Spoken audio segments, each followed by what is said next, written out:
Hey everyone, in this video, let's find out how you can check your latency in Bandlab.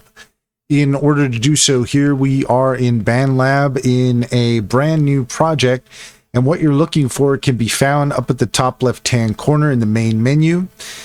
And under tools, you're going to see the latency test. So all you have to do to run the test is just click on that and you can check the latency for your system. And that's all there is to it. If you found this video helpful, please leave a comment and like and subscribe, and don't forget to set your notifications for more helpful tips. Also, if you take a look in the description, you'll find a link to our link tree there. You'll find our socials and our top AI recommendations.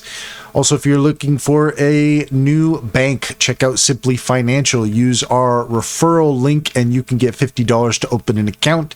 And if you refer your friends and family, you can get $125 per referral. It's a great deal. Can personally vouch for it. Check to see if it's available in your area.